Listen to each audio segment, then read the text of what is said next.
Ladies and gentlemen, welcome back to the Pitch Side podcast and episode 58 of the show here. I'm your boy, the HD of the PSP. Follow us on social media. I'm at PSP on Twitter, Pitch Side Pod on Instagram. And you can listen to this on Spotify, Google Podcasts, or any other platform. And most importantly, of course, subscribe to the YouTube channel and enable notifications to receive all the updates from this podcast. We're kicking off things with some news of the most important things that happened in the world of football in the last 24 hours, including, of course, some action in the Copa del Rey. In Spain, 3 matches take place yesterday. Sevilla dispatched quickly of Valencia. It was a 3-0 rout, pretty much, by Sevilla. 3 goals to nil in the first half. Luke de Jong scoring twice, and Rakitic adding a third goal inside 38 minutes to give Sevilla the qualification to the next round of the Cup. Almeria drawn 0-0 against Osasuna, and they gone through, Almeria gone through on penalties 5-4. That's another La Liga side eliminated from the Cup. The game ended 0-0 in 90 minutes and the extra time. Then, of course, the late kickoff and the big game, of course, for Barcelona, that is, against Rayo Vallecano away from home, and it was unnecessarily dramatic, that's what we could say. Barcelona defeated Vallecano 2-1, but not before having their fair share of scary, really, moments in that game. It was a comeback. Vallecano scored the first goal in the 63rd minute by Fran Garcia through a very clear lack of focus inside the defense of Barcelona. A very stupid goal conceded, I would say, from Barcelona. Then the equaliser came from Messi pretty quickly, 6 minutes later, which I think was the right time really to equalise, because had the game gone past that point without an equaliser, it would have been really, really hard for Barcelona to come back. De Jong proving again that he's one of the most important players now in the Barcelona squad, and probably Barcelona's best player after Messi, or I don't know how you want to put it really, but he's really one of the most pivotal players now to that squad. Scoring again, adding his name, pretty much a trademark goal scored by Frankie de Jong these days. He scores those a lot, where he just puts himself in the right position inside the box for the right cross from Jordi Alba or Lionel Messi. In this case, it was Jordi Alba. 2-1 Barcelona in the 80th minute. It was a one-sided game that shouldn't have been this scary, but it was this scary for Barcelona.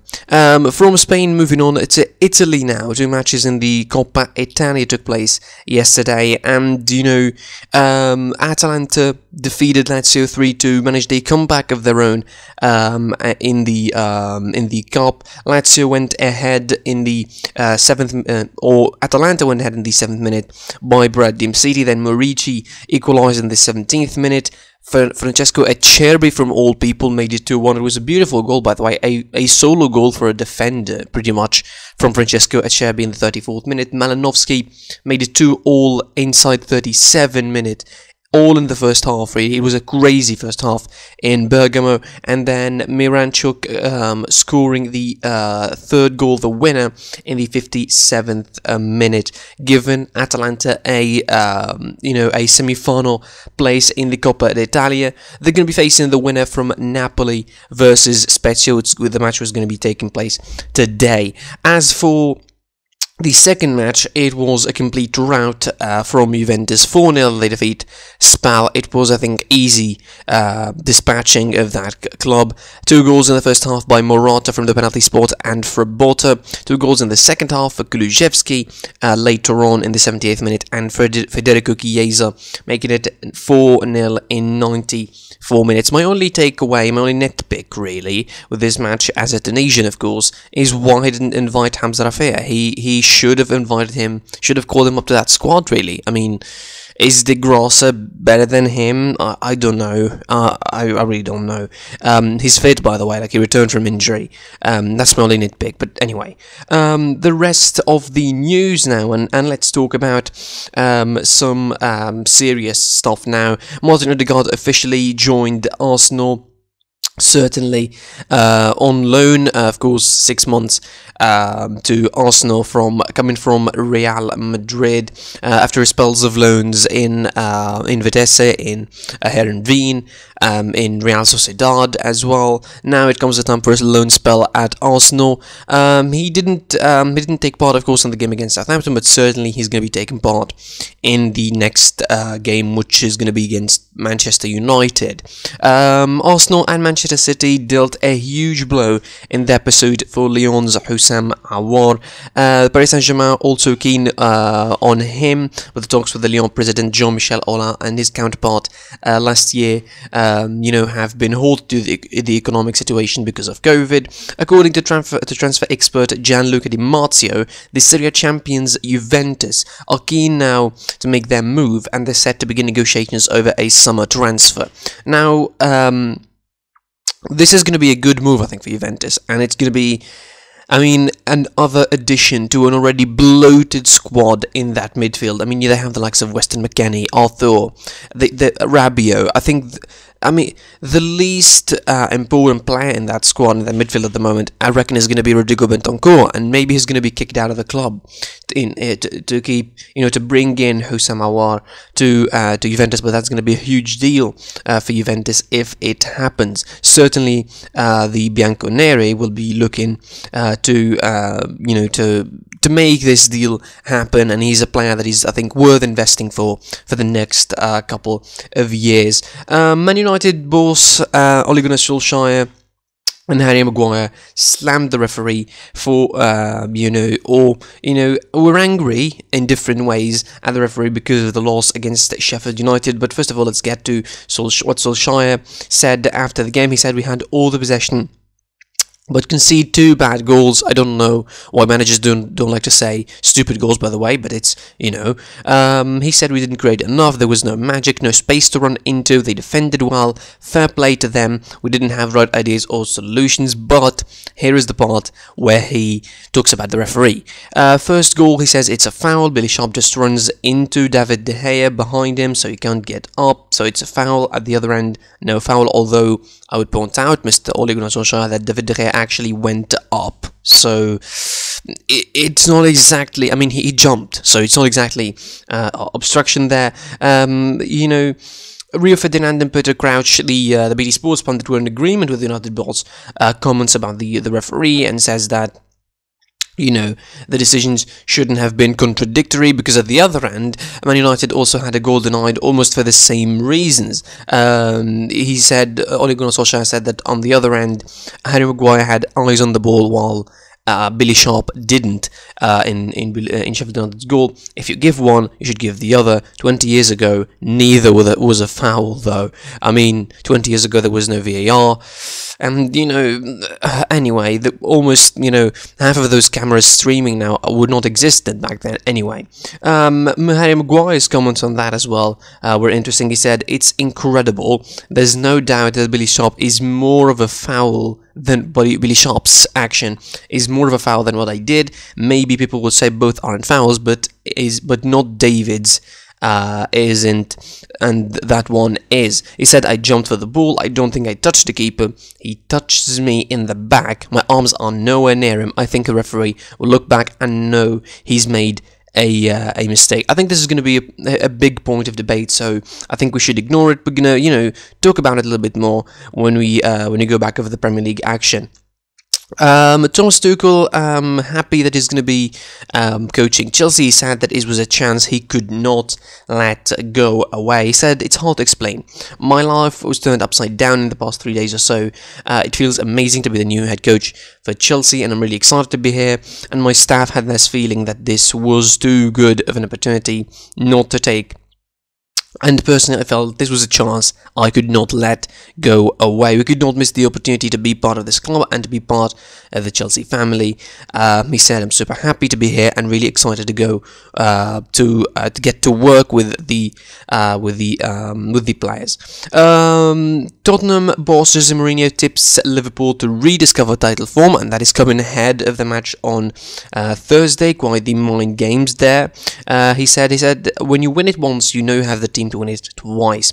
Of course, Mourinho successfully defended the Premier League title when he was manager in 2005-2006. He says when you never win it, you always have question. What do you need to win? What are you not good enough to win it? What do we need to improve to win it? And said when you win, you know you're the best team. And Liverpool were not just about winning; it was about winning so comfortably, so they know they can do it, and they know the players they have, and they know they can do it again. Would anyone expect Liverpool to have a similar run to last season when winning non-stop? He says no, I would not expect that, but he says to win it second time in the same way is even more difficult, but to win the title again, I believe they can, and I believe that is what they really want. Of course, coming after ahead of the game between them, which you're going to be previewing, of course, in a bit shortly, it looks like, it looks like a mind game. I mean, it's clearly something to get in the heads of the likes of Klopp, trying to maintain tension and what have you. Klopp, from the other hand, insisted that Liverpool still have the potential to fight for the Premier League title, pretty much agreeing with what Mourinho said, and though he continues to take a long-term view regarding the reigning champions' recent form, they stuck on 5 matches winless streak in the league.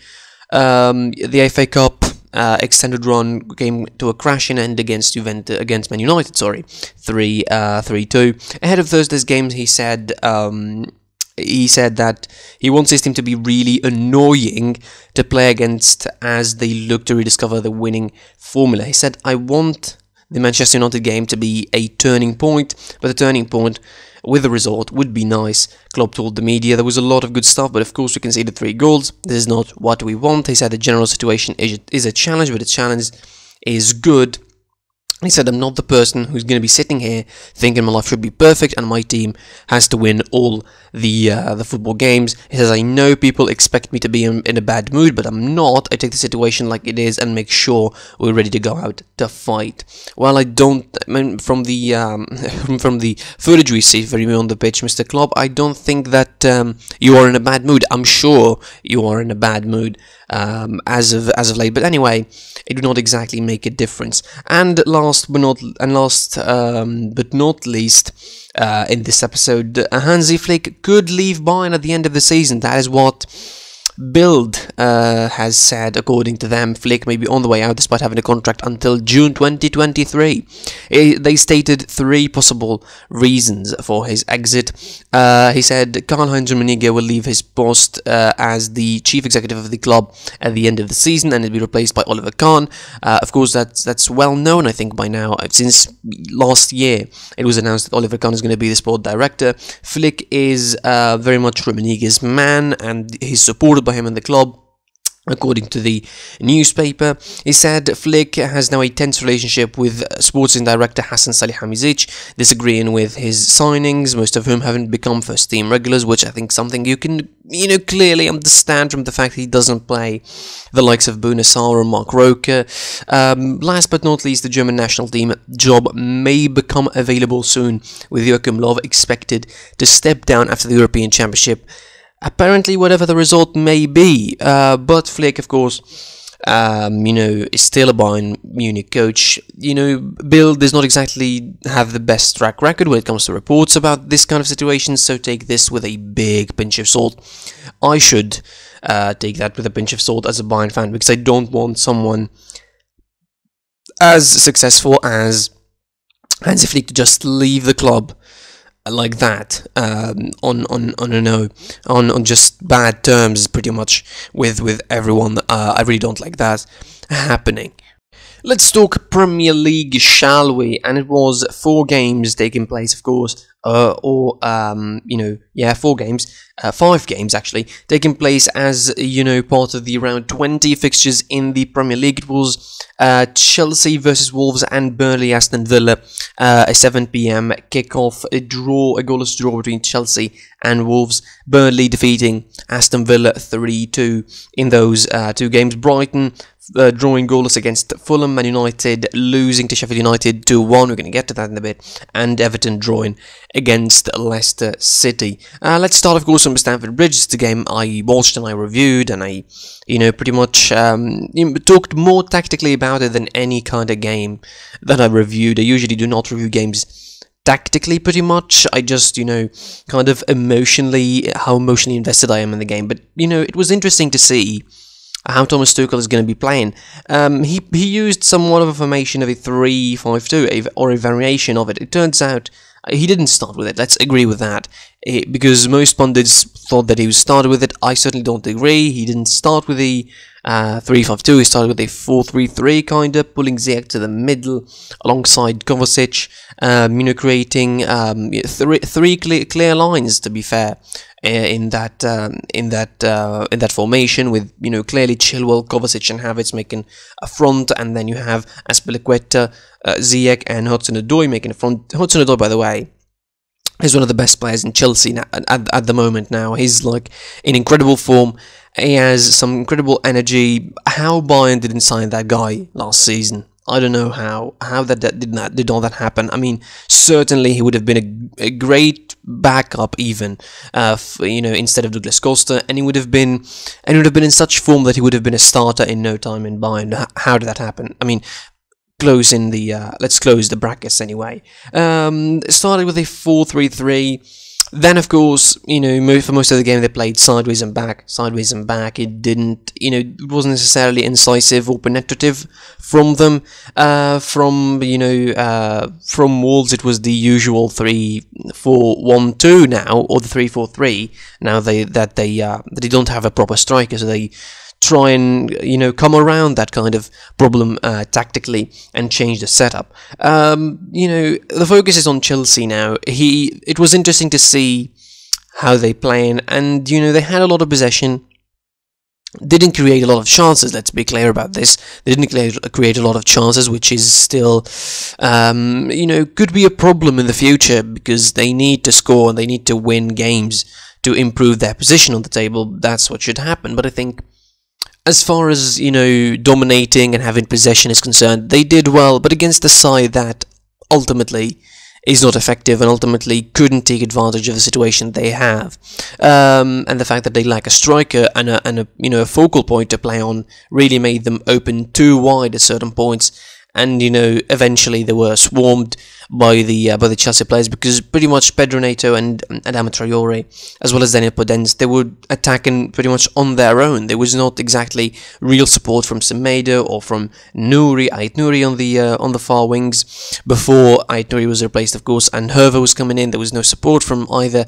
It was easy to tell really that Wolves' purpose in the game was just to hold Chelsea's momentum and to make their possession just hard. Even when they had possession, it was just to hold Chelsea's momentum and to slow down the game whenever Chelsea seemed to pick up the tempo a little bit. In the second half, they changed the formation. Thomas Tuchel didn't take a lot to tanker with the 4-3-3 and made it a 3-5-2. It looks like he loves playing with a 3-5-2, and I mean, he seemed very happy to do so, because it looks like at PSG they didn't like him for doing that sort of formation with the players that they have. Hudson-Odoi was employed as a wing-back, as well as Pulisic. And although that was good against Wolves, I don't think it will be good against other clubs, because really, not all clubs do not have strikers. Not all clubs are slow in transition, as Wolves were yesterday, because if they were fast enough and if they were quick enough and smooth enough in transition, that could have hurt in the second half. Really, they had a couple of situations where they could have sneaked behind the lines and behind the midfield, because when you have 5 players in the midfield with none of them having a titular defensive job or a tighter defensive kind of duties, you leave yourself with too much space for the opposition to run into. And fortunately for Chelsea, Wolves didn't use that space, or else it would have been a really bad kind of situation for them. Anyway, it was 0-0. Chelsea, I mean, Wolves won a point. Let's be clear. Wolves won a point. It was a decent debut in terms of possession and domination, and trying to be slick and playing a lot of passes. I mean, a lot of passes really for Chelsea. It was like, I don't know, maybe 700, 800 passes per game, 900 passes per game even for Chelsea, but eventually it wasn't successful. It wasn't really that good. against a Wolves side that again has the energy and the drive sucked out of him with the absence of Raúl Jiménez. But that result, at least, should keep Chelsea in a good spot at 30 points in 8th place, but the danger is that Everton still have to play 2 games in hand, Tottenham have 2 games in hand, and of course Aston Villa still have 2 games in hand as well, Southampton have 1 game in hand, Leeds have 1 game in hand, so it could exactly be a hard time for Chelsea keeping that place at 8th, even before thinking of improving it and thinking of top 4 finish this season, which again we discussed in the video about Thomas Tuchel. Could they do the top 4 position? Could they not? It depends anyway. The second big focus, of course, of yesterday obviously was at Old Trafford, and it was Man United and Sheffield United. And as we talked earlier in the news, the loss is, I mean, it's not shocking, because let's face it, that stat, I heard it a lot being said about the TV networks and pundits and all. Sheffield United only scored twice this season more than 2 goals. They scored against United back and forth in the 2 fixtures they played against United. They scored 2 goals. And let's, and take it really I mean, and if you want to understand how big of a deal this is, Sheffield United scored 12 goals this season. 4 of them were against United. Over the course of the entire season, 4 of them was against United. This is 33% of your goals against one team, and it's against Manchester United. And considering that they managed to defeat United at Old Trafford, it is a disappointing kind of victory, because it brings back, first of all it ends a 13 or a 12 games undefeated streak for Man United in the league. That's for one. For two, it's a disappointing defeat that reminds them of the early performances at home. The 3 losses pretty much back to back, to Crystal Palace, to Tottenham, to Arsenal at home. The draw against Chelsea 0-0, the early form at home in this season, which is pretty bad. And looking at the table, their home form is going to be is pretty bad. Like, Man United are really, really low when it comes to home form this season. Again, Man United's anger pretty much was towards the referee because of the early goal that Sheffield United scored, and it looked like there is a foul on David De Gea. I mean, it was half and half, I would say. It was half goal, half foul. If it is a foul, and it looks like it is, why the referee didn't decide that, why didn't go back to VAR, why VAR didn't announce it as a foul, I don't really know. United, as you mentioned in the news, also had a goal chalked off because of the same reason, pretty much. I don't know why the VAR or the referee decided that the first one was not a foul, and the second one was. It was weird and mind-boggling, really. And then, of course, you have the disappointing performance, really, for the second goal. The second goal is a laughable one. It's a shocking one to concede, because the video now is making the rounds on Twitter. You look at Anthony Martial, and the guy is just standing out there. Like, seriously, standing out there as the Sheffield United players were passing the ball in their own box, in United's box, which is, really, really weird, and you don't like that to happen anyway. But still, United now lost the game, and they didn't just lose the game. It's the fact that they lost the lead of the table now to Manchester City. Yes, with 1 point, and it could be 4 if Man City defeat Everton in the game in hand that they have. Leicester City are behind them, and they couldn't take a chance because they'd drawn against Everton 1-1 in a time where they could have taken the victory, and they could have gone on to join top the table with United and leave United at 3rd. Speaking of that, of course, they'd drawn against Everton away from home. James Rodriguez scored in the 30th minute, the opener, and Everton pretty much sat in behind after that goal, leaving all the possession for Leicester City, who scored thanks to Yuri Tielemans in the 67th minute. They tried a lot, Leicester, but they couldn't. They had a draw for their efforts, really. 39 points, they still close from the top, but these kind of results do not help when you want to be competing for the title, or even for the Champions League spots, because behind you, there's the likes of Liverpool, surprisingly West Ham, Tottenham, Everton, Chelsea. We could include Arsenal now that they have 30 points. We could include Arsenal in that conversation. They're not that far, so you could include Arsenal in that. Also, you could even add Aston Villa and Southampton, because they have games in hand, and you could still climb up a little bit, because this Premier League season is just, a crazy old bunch. Let's get to the big game now. I mean the big game of the week. It is Tottenham Hotspur hosting Liverpool, and what a difference between the last time these two played in the Premier League, and the last time these two played, which was not that far in memory. It's just around 1 month and 10 days ago at the Anfield. It was different times. It was really different times. We were talking about the Liverpool side. They were just regaining form. They were really starting to click, starting to gel in terms of, of the form that they showed from last season. And we're talking about the Tottenham Hotspur side that as well. We were talking, first first versus second. They were joint top of the table. Remember that.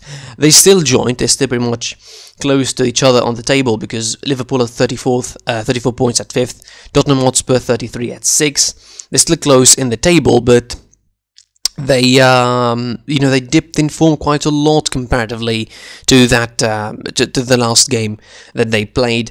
Certainly, you could not say that one team needs the victory more than the other, because I think both teams need the win equally.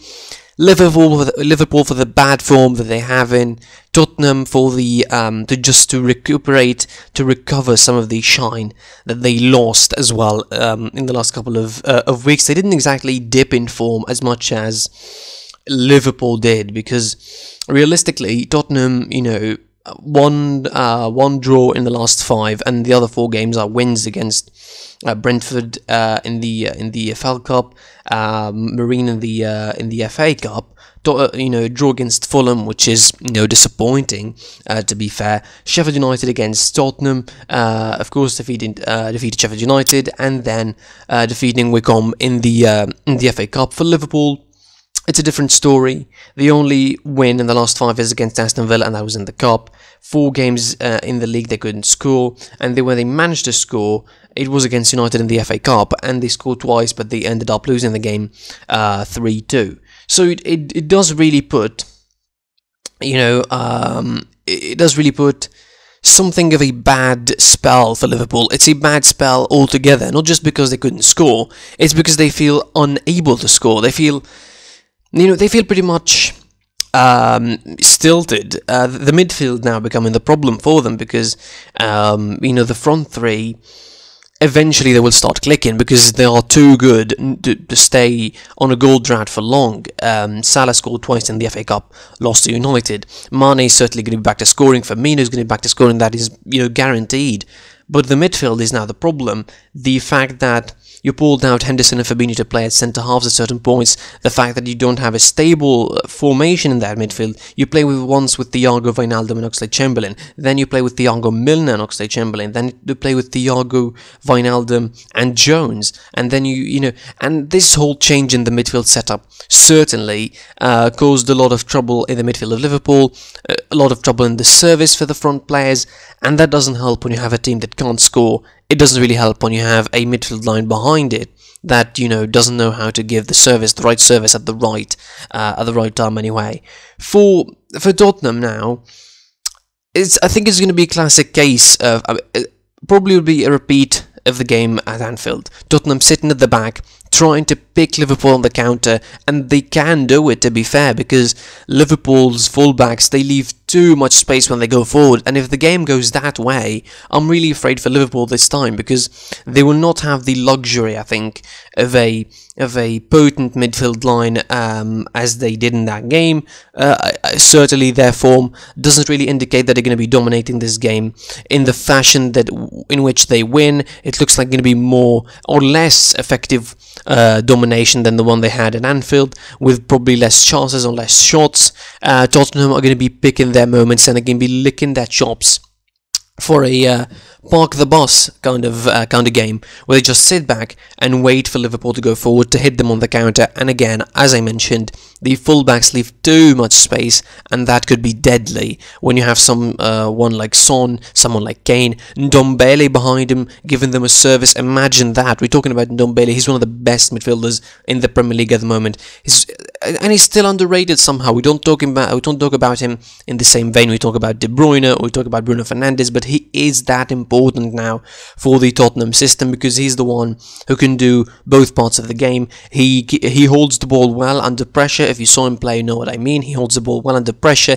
and he can go forward and give you the right pass at the right time. He may be not Kevin De Bruyne. He's not that, great of a passer, but he can be a decisive counter-attack transition kind of passer when he needs to be, because that is what Mourinho likes to play. He likes the quick transition with as less of passes as he can to find himself in the opposition box. So it could be dangerous for Liverpool, and it is more dangerous for Liverpool than any time, with the injuries, with the continued absences, with the problems at the back, the problems at front now, and add to that the inefficiency of the fullbacks in terms of crossing or adding any kind of significant support into the game.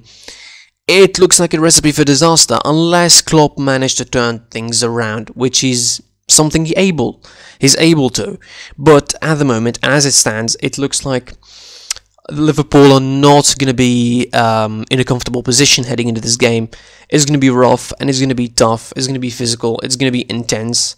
Tottenham maybe will try to, again, litigate the damage, try to park the bus and just wait for Liverpool to, open themselves up so they can bounce on the counters as they they can. For real though, if I'm going to be predicting who's going to be winning, I reckon Tottenham come as slight favourites just because they know how to park the bus and win. Liverpool could still do it, as we saw in the reverse fixture, but the manner in which they're going to be winning, it needs to be super convincing, because they need to regain their form. I would say last chance even to keep themselves in the title conversation. Is that something we could say, really? Because it looks so, it looks like a situation where they could lose the title if they lose this game. My prediction goes for Tottenham, really, just as slight favourites. That's it for the episode, and from me, the HOD of the PSP. Like, share, comment on this video, subscribe to the channel, most importantly, enable notifications to receive all the updates. Follow us on social media, I'm at PSP on Twitter, Sitepod on Instagram, and you can listen to this as well on Spotify, Google Podcasts, or any other platform. I was your boy, the HOD of the PSP, and until the next time, goodbye.